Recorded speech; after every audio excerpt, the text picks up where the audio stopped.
নাম মোহাম্মদ সিদ্দিক। আমি শুক্রবার সকাল 8টা বাজে চেয়ারম্যান খাল সুইচ গেট গিয়েছিলাম। আমি ওখানে যাইয়া গুণবাবুর কোম্পানিতে আমি বাবরচি কাজ করি, তাই আমাকে ওখানে পাক করতে হয়েছে। আমি ওখানের বাবরচি, আমার নাম সিদ্দিক। তাই আমাকে ওখানে রাত্রের প্রায় 1:30টার দিকে, 1:30 অথবা 2টা বাজে, ওই সময় আমার কাছে খাবারের জন্য একটা লোক আসে।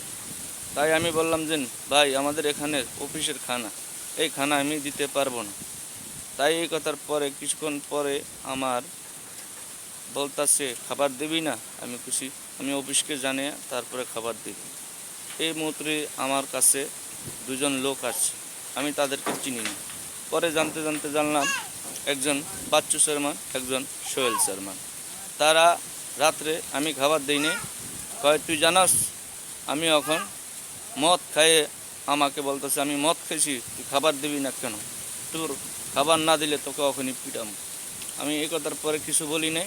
ওখান থেকে আসে আমাকে উড়াদুরা তারা আমাকে সোহেল শর্মা মাইরা আমার অবস্থা করছে কি দেখেন, আমার গার মার এগুলা এই দেখেন, অবস্থা খুবই ভয়াবহ। এখন আমি বর্তমানে বাড়িতে হাসপাতালে আছি, হাসপাতাল গেছিলাম আইসা, এখন অবস্থা খুবই ভয়াবহ। আমার অবস্থা এই দেখেন, ওগুলো মাইরে কি এই সোহেল শর্মা আর হলো বাচ্চু শর্মা এবং মাইয়া। তারপরে এরা চলে গেছে, যাই আমি আমার কোম্পানির কাছে বিচার দিছি।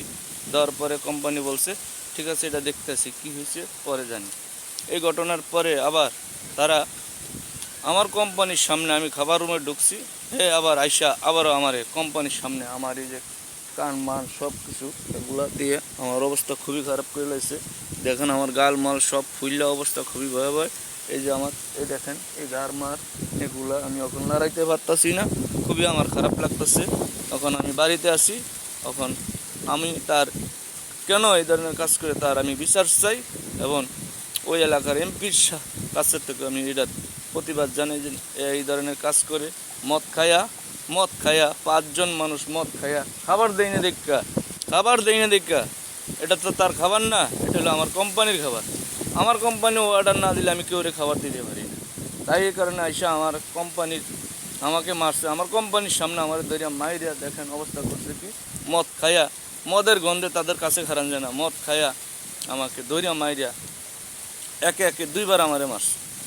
তাই আমি নিজাম এমপির কাছে আমার এইটার অভিনন্দন জানাই এবং আমি তার বিচার চাই। এই ধরনের কাজ করতেছে, আমরা তো সাদাবাজি করতে জানি, আমরা গেছি নদীর কাজ করতে, জনগণের কাজ করতে গেছি। তাই এই কারণে এখানের এই বাচ্চু শর্মা আর সোহেল শর্মা এই ধরনের কাজ করে মদ খেয়ে রাত্রে অবস্থা করছে গিয়ে দেখেন আমার ঘরের অবস্থা, এগুলো সব কিছু অবস্থা খুবই ভয়াবহ। আমি এখন বর্তমানে বাড়িতে আছি, আজকে 2 দিন ধরে আমি অফিসে যাইতে পারতেছি না, আমার খুবই অবস্থা খারাপ।